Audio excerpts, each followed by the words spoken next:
You're listening to the Sermon Podcast for the Peak Church, located in Apex, North Carolina. Our church is striving to welcome all who are feeling disconnected from God. And so our hope is that over the next several minutes, you will connect with the God that we are talking about, and you'll resonate deeply with the life that this God wants for you. We hope you enjoy. The scripture passage is from the book of Colossians, chapter 3, verses 23 and 24. Whatever you do, do it from the heart for the Lord and not for people. You know that you will receive an inheritance as a reward. You serve the Lord Christ. This is the word of God for us, the people of God. Thanks be to God.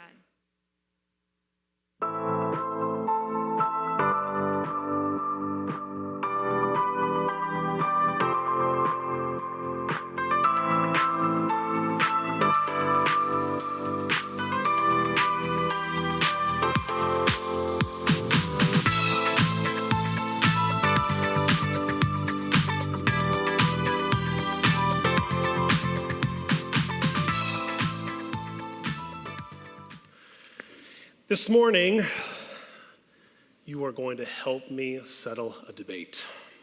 A couple weeks ago, I was having a conversation with a friend of mine about when is the appropriate time to pull in and fill up on a tank of gas, okay? I am kind of your classic answer on this. I am a dashboard light kind of guy. Light comes on, I pull in, simple enough, easy and straightforward. 2 miles left when the light pops on, so you do the math, you figure the thing out. I found out through that conversation, that is not how everyone lives. My buddy, I kid you not, he's got one of those like fancy odometer displays. He waits until he has less than 5 miles to empty. And so I'm having this conversation, my anxiety's going up, I'm freaking out about this. I go home, I tell Marie about this, she goes, oh, I'll do you one better. I don't do either of those. I fill up when there's still a quarter of a tank left, just to be safe. Enneagram 6s, a little justice for you this morning. Okay, so we're gonna do a little poll. Okay, do a little survey. Okay, number one, you're gonna hold up a number one if you are Team Marie. That is my wife's name. If you once it gets past the midway mark, your anxiety goes up, and so you're like, might as well be safe. Number two, if you're me, dashboard light. Number three, you like to live life on the edge, baby. Ready? 1, 2, 3, go. There are a lot more threes in this room than I thought. Hold on again. Amanda, you're a 3. Is it like thrill-seeking but like suburban edition, or like what's happening? She's got stuff to do. Yeah. Okay. I thought you were going to spiritualize it and be like, I'm just so present. I just don't think so much about what's happening. Yeah. Have you run out of gas recently? No. How many of you have run out of gas like recently? That was an aggressive hand raise. 30 times. But like recently, see, there was like not a lot of hands. Like, doesn't happen anymore. You don't hear about that very often. There's too many gas stations around. Our cars have become too smart. I haven't run out of gas since I was 16. Like, you just don't hear of it very often anymore. However, I will say that in my line of work, I do hear people say that they're running out of gas. I do hear people say they're running out of fumes. But almost always in my line of work, they're talking about a very different type of fuel. In my line of work, this happened 2 weeks ago. Someone about their spiritual life, talking about their faith life, what they bring to their prayer life when they show up to worship, trying to summon the drive to read their Bible or to serve their neighbors. I kid you not, this is what he said. He said, it just feels like lately I got nothing in the tank. You ever felt that way before? You ever had that experience in your own spiritual life? In my experience, both personally and pastorally, typically the culprit is one of two things.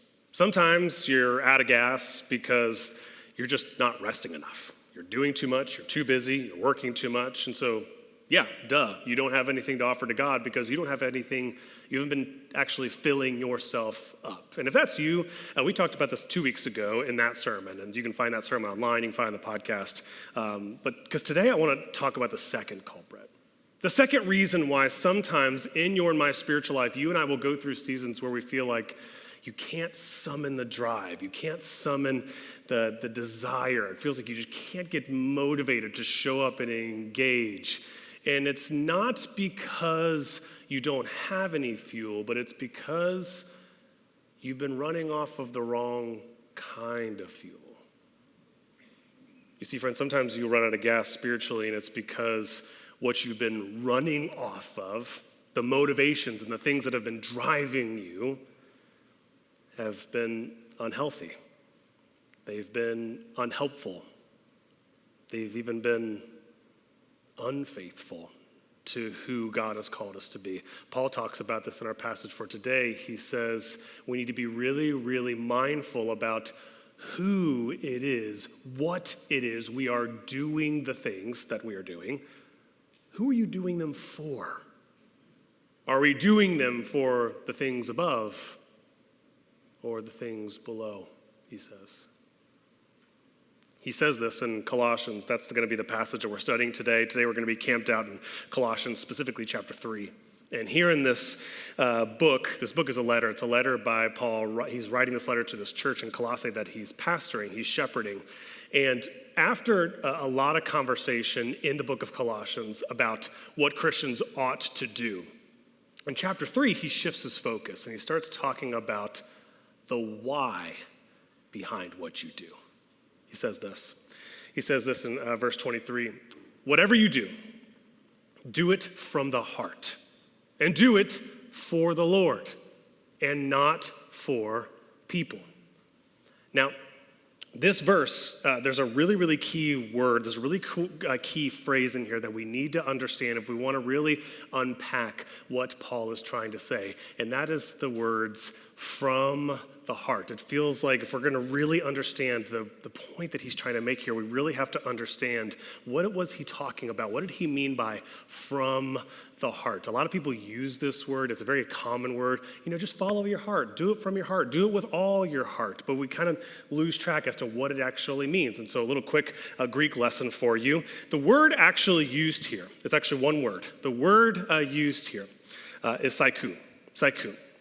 And the word literally translated into our English is interesting because, and this is where always Bible study is fascinating, because each of our English translations translate the original Greek in different ways. Some say heart, but others say soul. They say breath. I would argue the ones that say soul, do it, whatever you do with all of your soul, do it with all of your breath. These are actually more accurate because what we know from a closer study of this verse is that what Paul was trying to do is he was trying to use a word. He was using the word breath in particular because he was trying to hearken back to the original Greek word used in Genesis chapter 2 when it says at creation, God created humanity, and then what did God do?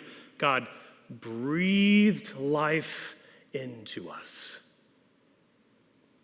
And so I always want to make sure that whenever we're studying scripture, we do so in context. We pay really, really close attention to the key details, because at first blush, you would read verse 23 and it just kind of sounds like, whatever you do, do with all your heart, by golly. That's what it sounds like, right? That's what it sounds like.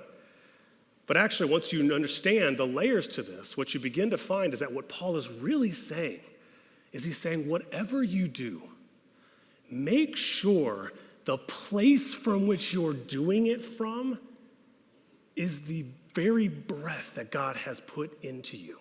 Put differently, Paul is saying, whatever you do, however you act, however you show up in the world, make sure the why is you're tapping into the why that God gave you. You're tapping into the gifts, the breath, the soul that God put into you. And so do it with selflessness. Do it with compassion. These are the things of God. Let's talk about what are the things of God. Let's do it with justice. Do it with kindness. Do it with mercy. Do it with selflessness. Put simply, what Paul is saying here is he's saying, whatever you do, God, make sure you do it for the right reasons. Make sure you take the time to interrogate your reasons, your fuel that's driving your life, whether you're aware of it or not.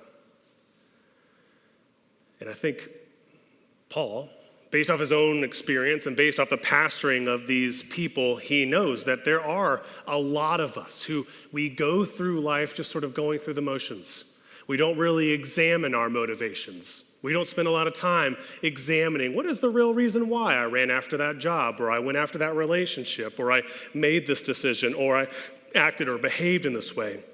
So many of us, it's so easy to get so busy, so stressed out, so preoccupied with all of the responsibilities that are thrust on you every day that we don't take the time to analyze what actually is the fuel that's driving me.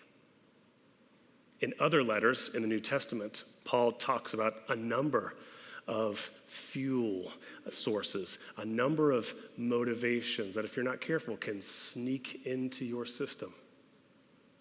In other parts of the New Testament, he talks a lot about validation, the desperate need for approval and other people to like you and accept you. You're so afraid of rejection that the major thing that drives you is just making sure that everyone approves and validates and sees you and you get the attention that you think you deserve. If you're not careful, Paul would say, this will be the fuel that drives you. For others of us, it's this fuel of assurance. We've got a lot of fear. We've got a lot of worries. We've got a lot of anxieties coursing through our system. And so pretty soon, the main thing that drives us is just making sure whatever we do it for assurance, to calm our fears, to calm our anxieties. And so we choose the safe path, the secure path. We choose the thing that offers us some assurance that everything's going to be okay.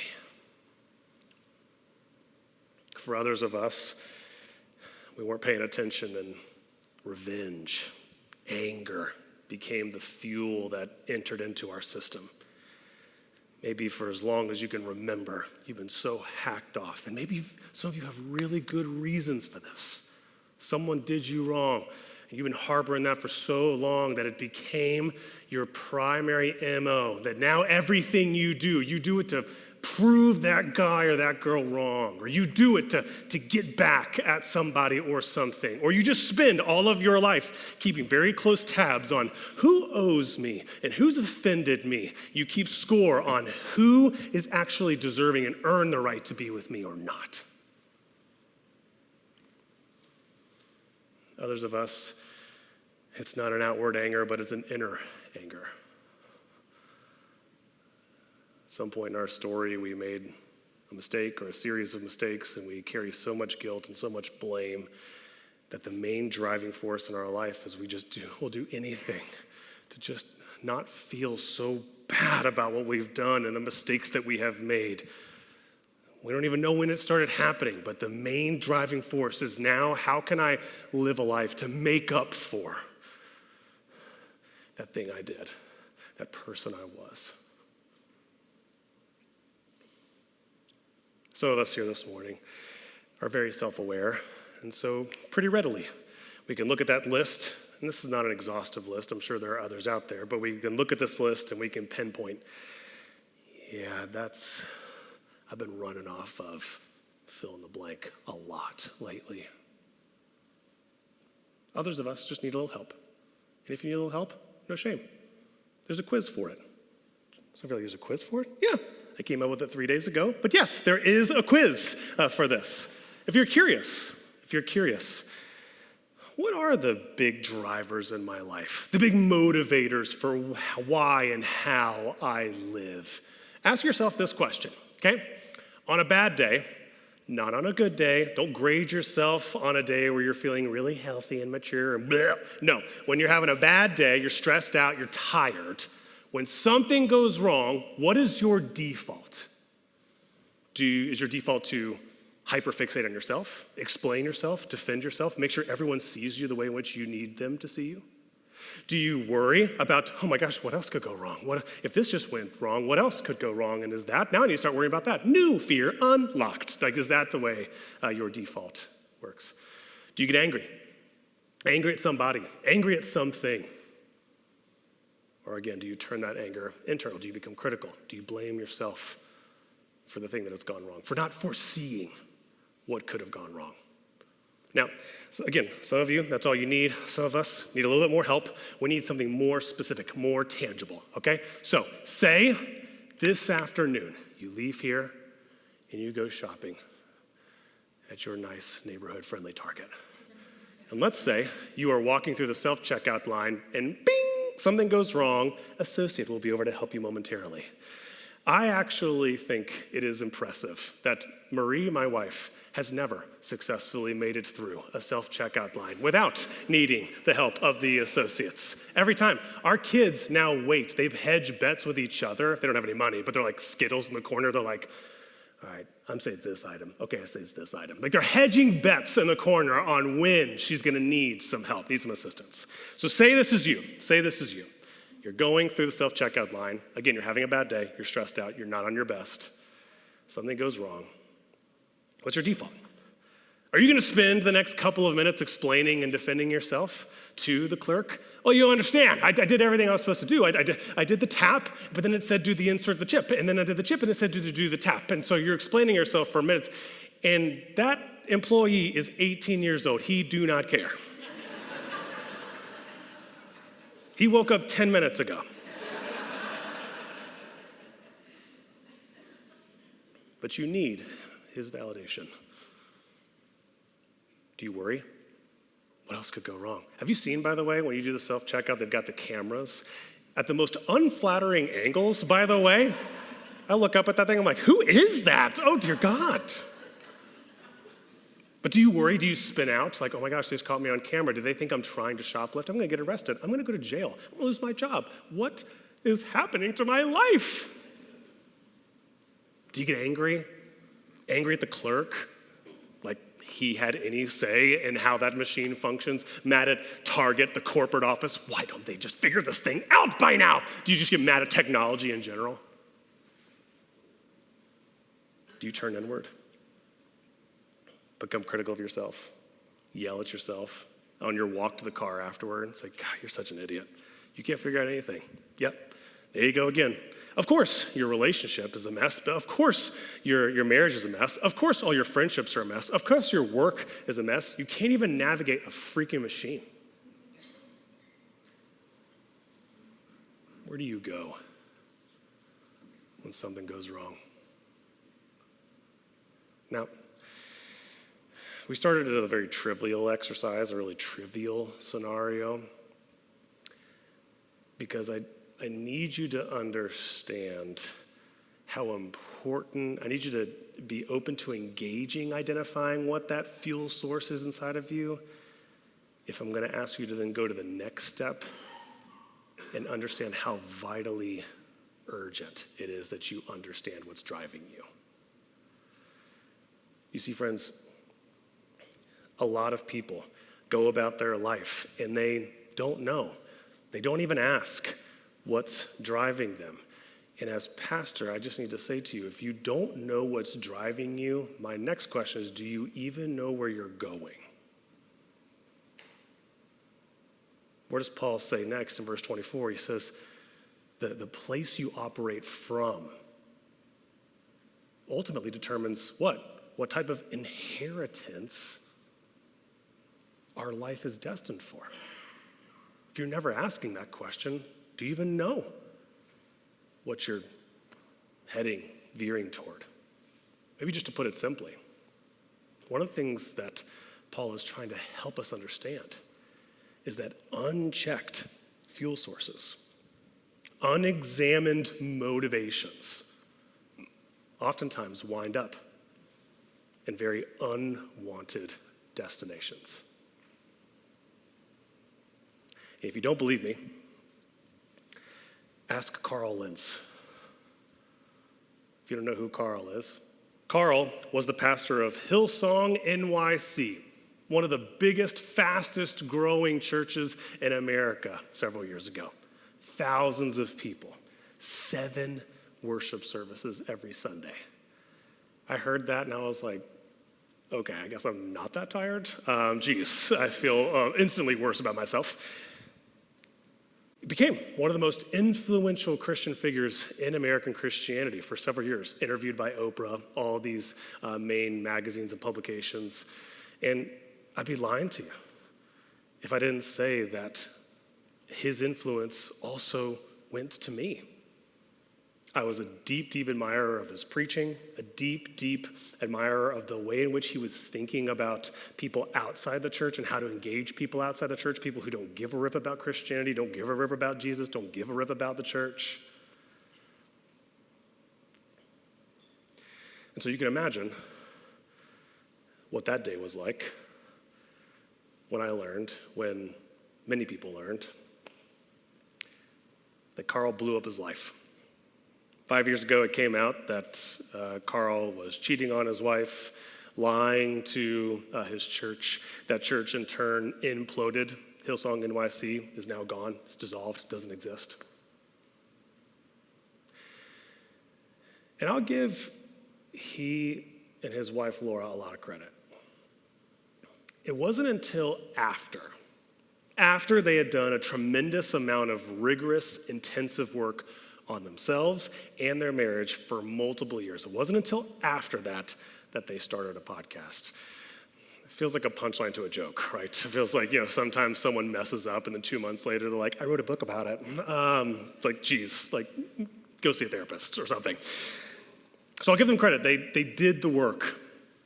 And furthermore, I'll give them credit that now their entire life's mission is they host a podcast, they host conversations where they are very real, very honest, they hold themselves accountable to the mistakes that they made, and they share their story to protect the likes of all of us from ending up in the same place. And I'll be honest, at first that podcast was a hard thing to listen to. You ever listened or bumped into your heroes, the people who led you, they formed you, they impacted you, they shaped you in some way? Maybe it was a coach, maybe it was a teacher, maybe it was a parent, and they made some big mistake and you got to face them after that. I don't know him personally, but he influenced me and impacted me in so many ways. And to listen to that was just hard. But you want to know what was harder? What was harder was listening to him tell the story of how he blew up his life and realizing that so many of the internal motivators that were driving him and controlling him live in me too.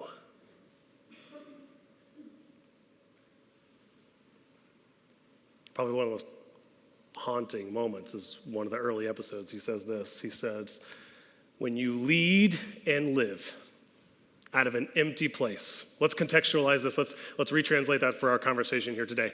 When you lead and you live out of a desperate desire for everyone to approve of you and to validate you and to like you. When you lead and you live constantly paralyzed by fear and anxiety and all the things that could go wrong. When you live and you lead constantly out of a place of anger and vengeance and getting back at everyone who's ever done you wrong. When you lead and you live out of a place of shame and guilt and punishing and beating down on yourself, you make choices, whether you're aware of it or not. You make choices that have very real and very painful consequences. To use Pastor Katie's words from last week, to go back to this whole sermon series,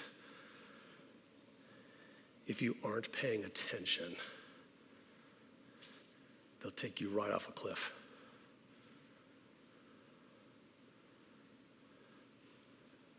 So what do we do? What do we do? How do we avoid that? How do we make sure that ain't our story? Perhaps this is where a visual could be useful. As we're listening to this, as we're being confronted with what Paul's trying to say here, many of us in this room, right here, right now, we're coming to terms with the fact that, yeah, I got this in my system. I got this fuel source in my system. I got that thing. For a long time, I'm not proud of this. It's not who I wanted to be or how I wanted things to go, but lately, if I'm being really honest, the fuel, the gas that's been driving and motivating everything that I've done, all my actions at work and my relationships and with my friends and with my family, with myself, I'm not proud of this, but if I'm really honest, I don't think the sources, I don't think the motivations are what I or what God wants. And to be clear about something, there is no sermon and there is no scripture that will teach you how to have perfectly pure motivations for all of your actions for the rest of your life, okay? So can you take a deep breath that that's not actually the measuring stick? Ready? Let's take a deep breath. Perfection is not what God's after, okay? Paul talks about this in another one of his letters. In Romans, he writes to the church in Rome, and in Romans 6 and 7, he's like, even I, like I'm the Apostle Paul, baby. Even I, like I do what I don't want to do, and what I do want to do, I don't do. Do you remember that passage? Many of you who have Bible camp better memorize that one. What he's naming is Christians will always, on this side of heaven, have a couple of different fuel sources driving who you are and what you do. Shoot, this happened last week. Last week I took my kids to cookout. And yes, part of the reason why I took them to cookout is because I wanted to be a good dad. Okay? I wanted to gift them with a delicious summer treat to reward them of their nice hard work for the chores they had done that day. And I also had a hankering for the Oreo Mint milkshake, and I don't care. I wanted it, and I wanted it now! I felt a little bad, though, on the drive home when Ren was like, thank you so much, Dad. You drove all the way out here just for us. Yeah, sure. So just to make this clear, Paul is clear. There's, on this side of heaven, in this life, to be human is to have a lot of different things coursing through your system.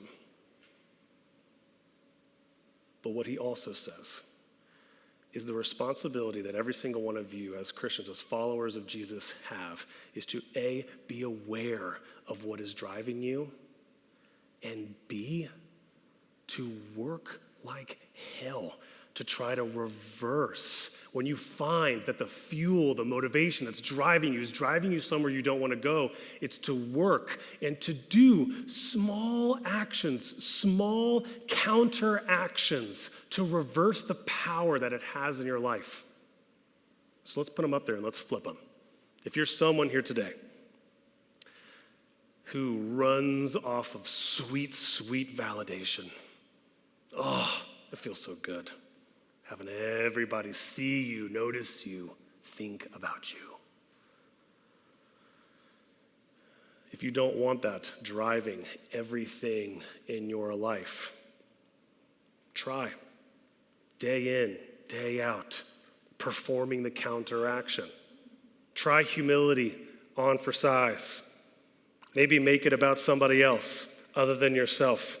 Maybe do something nice and don't post about it. Maybe serve somebody who doesn't deserve it, didn't earn it. Maybe give someone else credit who often gets overlooked and not seen. If you're someone who runs off of sweet, sweet assurance, calming all your fears and anxieties all the time, maybe take a risk. Step out in faith. Maybe this week, instead of making a list and spiraling about all the worst possible scenarios, make a list of all of your previous worst fears and ask whether or not any of them have ever come true. for those of us who run off of anger and sweet revenge. Be brave enough to ask questions. Ask questions about the stories that you've been telling yourself. Are they even true? Is that why that person did this to me or said this to me? If you still have a relationship with that person, ask questions of them. Make sure the story you tell yourself about them, about the world, even matches reality at all. Maybe try loving your enemies once in a while. Maybe try serving them. And for those of us here today who you've been running off of this deep, deep desire to be forgiven for what you have done, to be absolved of all the shame that you feel, to have the debt that you owe be eliminated. And if you can just do enough good, if you can just do enough right, then maybe it just won't control you anymore. Maybe for you, it's slowly but surely showing yourself mercy, showing yourself grace.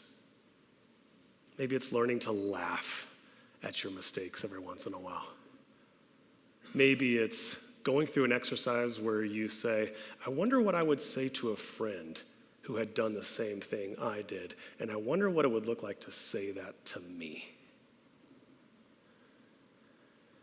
You see, friends, what Paul says in Romans, another one of his letters, is when we choose to obey the spiritual nature in us, the thing that God breathed into us, when we choose day and not perfectly, but more often, when we choose to obey that voice, we give that fuel instead of the sinful, the selfish part of us. Over time, what happens? What begins to happen to the fuel that's driving your life? It ain't perfectly clear because we ain't after perfection in this life, but what begins to happen? That thing that for so long used to control and manipulate and dominate everything you ever did, now doesn't have as much power. Looks a whole lot more diluted. And now all of a sudden, there's a new fuel inside of you, a new MO inside of you, new desires inside of you. And that's because a new creation